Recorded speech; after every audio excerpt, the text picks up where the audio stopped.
65 toss power trap. That might pop wide open, Rats.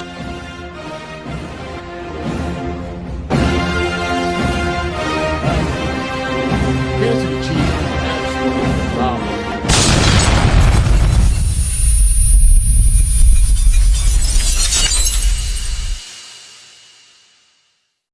What's up, y'all? Welcome back to the TPT Chiefs Football Podcast. I'm your host, Zach Story, coming from Kansas City. Jaden is not here with us right now because he's having some health issues, so make sure to wish him well. And he'll be back with us for the Chiefs-Dolphins preview that will be coming out probably Friday or late Thursday. And so this episode, we're just going to talk about what happened, what transpired in the Chargers game, final game of the year, finishing off strong, 11-5, 11-6, and then also everything else that shook up on Saturday and Sunday when it comes to the AFC playoff picture. And we're not going to look too far ahead in the future at the specifics of the Dolphins game, but we'll look at the picture and how, especially that Buffalo Dolphins game, how that affected what we're looking at as far as trying to make a repeat Super Bowl run. And so starting off, the game, it was a very boring game, as I'm sure all of you expected and then experienced, but it was chill, you know what I'm saying? Nothing to play for. I was thinking if we had a shot at the 2 seed, it's obviously you won't have a shot at the 2 seed because that home divisional round game is huge that Buffalo's going to have if they beat Pittsburgh. But thinking about it, it's Buffalo and Miami both got beat up fighting for that 2 seed. And so we had a bye week basically. Some of our starters played, our O-line and a couple of our defensive players, but we really had a mini bye week. Andy Reid's really focusing on either Buffalo, Houston, Miami, Pittsburgh, rather than really the Chargers. And so we kind of have an extra week of preparation on top of just people getting healthy. Rice didn't have to play, and he's been having a hamstring issue. And it probably wouldn't have kept him out, but it's good that we were able to just rest him completely. Kelsey didn't have to play, and he's old, so he needs all those. And everyone else, Donovan Smith, didn't have to play. Anyone, Pacheco didn't play, so we rested up really well. And that's the opposite of what happened in Miami. In Miami, obviously with Miami, Van Ginkel got hurt, okay? Jerome Baker got hurt. They're already banged up on the O-line. They're already banged up at edge, all the way to the point where they just signed Bruce Irvin, who's I think is 36, and Justin Houston, who's probably 35, to be their edge rushers against us in less than a week. In 4 days, we're playing the Dolphins, who just signed 2 35-year-olds to try to get to Patrick Mahomes. Okay, so that in itself is a blessing. Not only do we get to get healthy and have an extra week to prepare, but the Dolphins are just decimated at probably the most important skill group outside of quarterback at pass rusher. And so, obviously, the first time we played them, we didn't have Bolton. Tranquil played a great game, but we didn't have Bolton. And they had Bradley Chubb, and they had Jalen Phillips, their 2 best edge rushers by far. And so now they're without them. Replace those guys with more snaps for Melvin Ingram and more snaps for, obviously, like I said, Bruce Irvin, and Van Ginkel's out, and Jerome Baker's out. So not just pass rusher. Every off-ball linebacker, on-ball linebacker, everything is just decimated. And if there's a defense to take advantage of, it's this. They'll still get. I wouldn't be surprised if they got a decent pass rush because they still have Wilkins. They still have. I think Ogba's not been as good this year as in past years, but they still have Ogba, and they have Sealer at D tackle, and he's a beast. And so they could still generate a pass rush, but we saw at the end of the Buffalo game, they had Melvin Ingram on who is he? He was guarding someone ridiculous, okay? Melvin Ingram. And when we had Melvin Ingram, he was never in coverage, okay? And so they are at the point where, at least they were before they signed Houston and Irvin. But Houston and Irvin, they've never played with these guys. They just signed today. And Irvin, I think, Houston played for the Panthers this year and had a half a sack. Now, obviously, he was great last year with Baltimore. And then Irvin, he was on the Lions, I believe, but didn't get much action. He was good for the Seahawks last year. But, these are ancient guys. And so if we're going to take advantage of something, it could be, our tackles could have a really dominant game going against these guys. And obviously, our interior, pass protection on the interior, especially with Tooney, is just A1. And so if we can get Smith back, Donovan Smith is going to be important because, Wanya Morris has shown, he's not the worst tackle in the league, but he is so inexperienced, it's insane. There's so many reps you see where he just completely gets beat faster than you've ever seen anyone get beat. And so just having that, even though Donovan Smith has had his fair amount of struggles this year, he's been a good tackle. And having that veteran presence back at the second most important position on offense is going to be huge. So hopefully he's able to play. Moving on to just like the Dolphins offense and what's happened with the Dolphins offense. I mean, Tyreek Hill's obviously not himself right now. Obviously still banged up from all those various injuries that occurred like in the mid to late season. Waddle didn't play. If Waddle plays, it's a different Dolphins team. We know that. But, Waddle played when we played them. Okay. Mostert might be back, but, I mean, Achane is so efficient that's like taking snaps away from Achane, even though it's giving him rest, is like, I'm not very concerned about that because Achane is averaging almost 8 yards a carry on the year. And so he's really been their most, like, I know Mostert's like 18 touchdowns, but that's because he gets all the red zone touches. And they're such a high-powered offense. But really, Achane, I mean, out of the backfield is just ridiculous. And so they're not going to be an easy offense to contain, but the way Tua's playing, the way Tyreek is banged up, the way their O-line's decimated, and the way our defense has been solid, elite, near all year. Outside of really that Packers game, they've been like lights out. And so I expect something in the scoring range of like similar to when we played them in Frankfurt. I think they had 14 points. I mean, I wouldn't be surprised if they get like 21, maybe 24.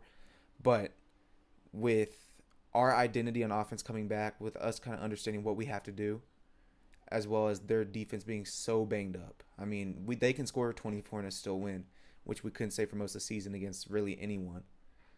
And so I'm feeling confident in this game. Obviously, what transpired on Sunday night, everyone got banged up. They didn't look great. Tua threw two really bad picks that were just really like unenforced errors that were just, especially at the end of the game. I mean, that throw wasn't even close, and it was a double coverage and cover 2-man. And I'm not as worried about playing Miami as I would have been if we were lined up with them, say right before we played them or right after we played them in Frankfurt. Then it would be like, okay, why are we playing Miami in the first round? Like what had to have happened for us to go against this team in the wild card round? And I do want to talk about Buffalo a little because if we do make it past Miami, they are our very likely second round, our divisional round matchup. They got banged up too. I mean, they lost Gabe Davis. We'll see how much time he's out for. Their linebacker Dodson got hurt.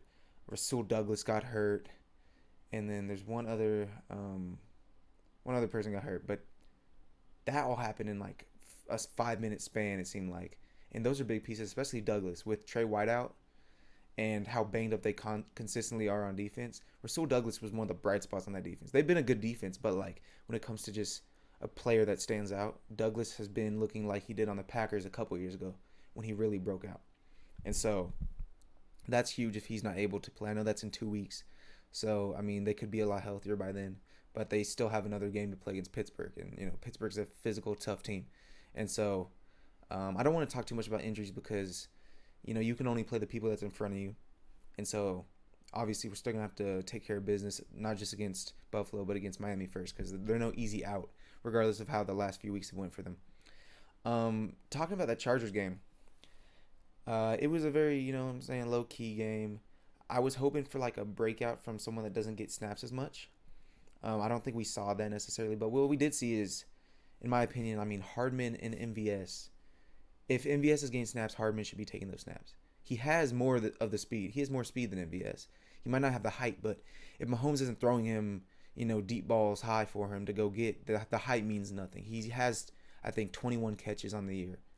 He was looking like he was supposed to be the number one receiver on the team heading into the year, considering last year he had over 600. We're getting rid of Juju, and the rest of the guys are like rookies or second-year players. You'd think that he would step up, but he didn't. And it's time for the playoffs. We don't have time to continue messing around with MVS. It might be a little short notice to just have Cole take his snaps, or maybe even Justin Watson take his snaps. But, if you want to get the most out of your offense in the next 4 games, that's all we have to do, 4 games, then you have to just put Cole there. Cole had almost 100 yards, and it was like the Chargers were playing their first-team offense. I saw Derwin James out there, Asante Samuel out there, Khalil Mack was playing. So their first-team guys were out there. It's not like he was playing against bums getting almost 100 yards. He played against their first-team offense. He was matched up against Asante Samuel. Blaine Gabbert was throwing him the ball. How many passing yards did Blaine Gabbert have? Not many. Most of them were to Cole. And so the way I see it, I mean, he proved that he can perform and he can produce better than MVS right now. Even though this seemed like the lowest point of Mecole's career, he still is a better player than MVS. And so I don't know if they'll make that decision, because I feel like if we saw how bad and unproductive MVS was, we would have made this switch a while ago. Maybe not to Mecole because he was injured, but at least a change in who we're putting in that spot. But we didn't. So I wouldn't be surprised if we still see MVS seeing like 50% of the snaps, because that's what we've been doing all year. But I'm just saying, like, that is not what we need to do if we want to maximize what we can do on offense. Because, I mean, we can try to win the Super Bowl playing like we did all year. If we play like we did all year, Buffalo's going to beat us. I know it was a close game, but, like, if we play like we did all year, drops, having receivers out there that have no business being out there, terrible penalties, we're going to lose to Buffalo. We would lose to Miami in that case. So you have to change something if you expect to see anything, even if it seems like we're unprepared because we changed something. If you have better players out there, if you have players that have better chemistry with Patrick Mahomes out there, better results are going to happen. Because Mecole, I mean, behind Kelsey, Mecole's probably caught the most balls from, definitely on this team, but I'm saying even with Tyreek, not caught the most balls, but seen the most snaps. Because Mecole's been here since the 2019 season. He really just got injured last year, and then we picked him up again. And so Mecole is Mahomes' second guy behind Kelsey. And so I feel like you got to at least try it, because we know what he has, field stretching ability. I mean, he hasn't really caught the deep ball consistently throughout his career, but we know that he can take the top off. And that's basically what we're using MVS for. I mean, you have to at least play honest defense against MVS, because he will take the top off, even if he's going to drop a wide open pass. And so that's the type of change we need to make on offense. Other notes from the game. I was impressed with our defense. I saw FAU make a few splash plays, but also get contained a lot. But I'm pretty sure he was going against Slater most of the game, and it's like Slater against FAU is not really a fair matchup when it comes to like where they're at in their career. Slater's like already an All-Pro, and so I'm not mad at him not being mad productive. But I saw one play. It was when the Chargers were in the red zone, and it might have been an option play or just like a design run. No, I think it was an option or maybe a draw or something. But FAU comes around the edge, and he chases the running back all the way across the field and hits him and just like pushes him in the back and tackles him. And that was like a very athletic play. Like that, seeing that from an edge is extremely impressive, because the running back was running that way, so was he, and he copped to the running back. And so that was cool. Our